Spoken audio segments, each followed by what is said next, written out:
ഇപ്പൊ ഞാൻ അനുഭവപ്പെടുന്ന ഏറ്റവും വലിയ വിഷമം എന്താണെന്നറിയാം? ഇവിടുത്തെ രാഷ്ട്രീയ പാർട്ടികളുടെ അനൗൺസ്മെന്റ് ആണ് പഞ്ചായത്ത് തെരഞ്ഞെടുപ്പുമായിട്ട് ബന്ധപ്പെട്ടിട്ട്. എല്ലാവരും ഉണ്ട്, മുസ്ലിം ലീഗ് ഉണ്ട്, ഇടതുപക്ഷമുണ്ട്, BJP തുടങ്ങിയിട്ടില്ല, ഉടനെ തുടങ്ങുമെന്ന് പ്രതീക്ഷിക്കുന്നു. ഇതിൽ പേർ ഒരു ദുരന്തം വേറെ ഇല്ല എന്ന് വേണമെങ്കിൽ പറയാം. വിവരം കെട്ട ഈ പ്രവർത്തനങ്ങൾ എന്നാ നിൽക്കുക? വിവരക്കേടാണ് ഇത് ആര് ചെയ്തു കഴിഞ്ഞാലും. ഒരു പഞ്ചായത്ത് തെരഞ്ഞെടുപ്പ്, ആ പഞ്ചായത്ത് തെരഞ്ഞെടുപ്പിൽ വോട്ട് ചെയ്യുന്നത് ആര്? ഓരോ വാർഡിലും ഒരു സ്ഥാനാർത്ഥി ഉണ്ടാവും. അതായത് 1000-1500 പേരെ ആകെ ഉണ്ടാവുള്ളൂ ഒരു ബൂത്തിന്. അത്ര ഉണ്ടാവുള്ളൂ, അതിൽ കൂടുതൽ ഉണ്ടാവും. ഒരു വാർഡിൽ എത്ര പേരുണ്ടാവും? അത്രയും ആൾക്കാർ കേൾക്കാൻ വേണ്ടിയിട്ട്, ഒരു വാർഡിലെ സ്ഥാനാർത്ഥിക്ക് വേണ്ടിയിട്ട് മൈക്കും കോളാമ്പി വെച്ചിട്ട് ഇത്രയും ദുരന്തം ഉണ്ടാക്കണോ? ഒരു മനുഷ്യന്റെ ചെവി അടിച്ചു വിടാൻ വേണ്ടിയിട്ട്, ബുദ്ധിമുട്ടിക്കാൻ വേണ്ടിയിട്ട്, അലോസരം ഉണ്ടാക്കാൻ വേണ്ടിയിട്ട് എത്ര രൂപയാണ് ഇങ്ങനെ ചെലവഴിച്ചു പോണത്? എന്തിനാണ് പഞ്ചായത്ത് തെരഞ്ഞെടുപ്പിൽ ഇങ്ങനെ അനൗൺസ്മെന്റിന്റെ ആവശ്യം? ഈ സ്ഥാനാർത്ഥി അവരുടെ ഓരോ വീടുകളിലും കയറുന്നുണ്ട്.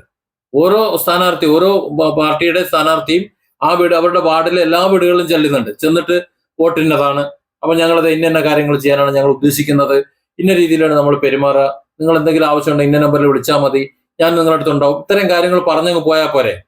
പിന്നെ പാർട്ടി പ്രവർത്തകർ വേറെ ഉണ്ടാവും, അവർ ക്യാൻവാസ് വീണ്ടും വീടുകളിൽ ചെന്നിട്ട് ക്യാൻവാസ് വോട്ട് പിടിക്കുക.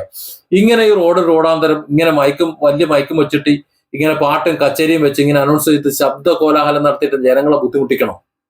ഇത് വലിയൊരു വൃത്തികെട്ട പരിപാടിയായിട്ടാണ് എനിക്ക് തോന്നുന്നത്. എന്താണ് ഈ അഭ്യസ്ത വിദ്യരെന്ന് പറയുന്ന, സാംസ്കാരിക സമ്മേളനം എന്ന് പറയുന്ന ഈ കേരളത്തിൽ ഇത്രയും വിവരം കെട്ട കുറെ രാഷ്ട്രീയക്കാരും കുറെ ജനങ്ങൾ ഉണ്ടാക്കും ഇത്? നിങ്ങൾ നിങ്ങളുടെ കാര്യങ്ങളൊക്കെ പറഞ്ഞോ? ഒരു അങ്ങാടിയിൽ എവിടെയെങ്കിലും സ്റ്റേജ് വെച്ചിട്ടോ, ഇൻഡോർ സ്റ്റേജിൽ പരിപാടി വെച്ചിട്ടോ, നിങ്ങളത് ഇന്ന ആൾ ഇന്ന ദിവസം സംസാരിക്കുന്നു പറഞ്ഞ് വിളിച്ചു വരുത്തി സംസാരിച്ചോ? എന്തിനാണ് ഈ ആവശ്യമില്ലാത്ത പരിപാടി ചെയ്യുന്നത്? സ്ഥാനാർത്ഥിക്ക് വോട്ട് ചെയ്യണം, ബ്ലോക്കിന് വോട്ട് ചെയ്യണം, ജില്ലാ പഞ്ചായത്തിന് വോട്ട് ചെയ്യണം എന്ന് പറഞ്ഞ് മയക്കം വിളിച്ചിട്ട് ഇങ്ങനെ അനൗൺസ് ചെയ്തുകൊണ്ട് പോവാ. വൃത്തികേടാണ്, മോശം. ഇതൊക്കെ നിർത്തേണ്ട കാലം കഴിഞ്ഞു എന്നുള്ളതാണ്. ഇത് സോഷ്യൽ മീഡിയ കാലമാണ്. നേരം വെളുക്കാത്ത ഒരു ജനതയാണല്ലോ ഇവിടെ ഈ നാട് ഭരിക്കാൻ വീണ്ടും വരുന്നത് എന്നാണ് ഞാൻ ചിന്തിക്കുന്നത്. തുറന്നു പറയുന്നുണ്ട്, എന്നോട് ഒരു വിരോധമൊന്നുമില്ല. ഒരു പാർട്ടി ഒരു പഞ്ചായത്ത് തെരഞ്ഞെടുപ്പിന് ഇവിടെ ഒരു അനൗൺസ്മെന്റ് ചെയ്യേണ്ട ആവശ്യമൊന്നുമില്ല. ഈ സോഷ്യൽ മീഡിയ കാലത്ത് എത്ര രൂപയാണ് അങ്ങനെ ചെലവഴിക്കുന്നത്? എണ്ണ അടിച്ച് ചെലവഴിക്കുക. ഈ പണം മുഴുവൻ ഈ സാധാരണക്കാരന് വേണ്ടിയിട്ടല്ലേ? ഒരു തെരഞ്ഞെടുപ്പ് കാലത്ത് ഇങ്ങനെ മൈക്ക് കെട്ടി ഓടുന്ന ഇതുണ്ടല്ലോ, ഈ അനൗൺസ്മെന്റ് ചെയ്ത് അത് കണ്ടിട്ട് ആര് വോട്ട് ചെയ്യുന്ന കരുതണ്ട. വോട്ട് അല്ലെങ്കിലും ചെയ്യും. വോട്ട് ചെയ്യുന്നത് എങ്ങനെയാണെന്ന് നമുക്ക് എല്ലാവർക്കും അറിയാലോ. പിന്നെന്തിനാണ് ഈ കോലാഹലം? ആ കോലാഹലം വെച്ച് കഴിഞ്ഞാൽ അത്ര പണം കൂടെ തൂർത്തടിച്ച് പോകുന്നല്ലാതെ അതിന്റെ പേരിൽ കുറെ പണം അവിടെ നിന്നും ഇവിടെ നിന്നും പിരിച്ചെടുക്കുന്ന കുറെ പണം ചില മുതലാളിമാരെ നിന്ന് കീശയിൽ നിന്ന് കൈയിട്ടിട്ട് കുറെ ലക്ഷങ്ങൾ വാങ്ങുന്നുണ്ടാവും.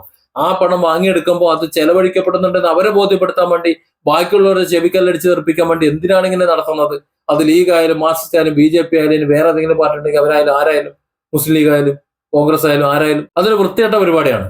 ഈ പാർട്ടി നേതാക്കന്മാർ ഇതൊന്ന് ആലോചിക്കണം. ഇതൊക്കെ എന്നോ എടുത്തു പോകാനുള്ള സമയം കഴിഞ്ഞു. Different angles. Don't forget to subscribe and support this channel.